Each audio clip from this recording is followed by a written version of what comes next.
Hello বন্ধুরা, আসসালামু আলাইকুম। আমার এক বান্ধবী ও বলছিল যে ওর নামটা আর্ট করে দিতে। তো আমি বেশ কয়েকদিন ধরে ব্যস্ততার মধ্যে আছি, তো আমি এত সময় পাই নাই। আজকে একটু সময় হয়েছে, তাই ওর নামটা লিখে দিলাম।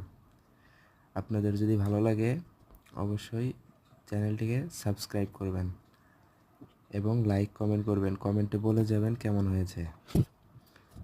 ঠিক আছে।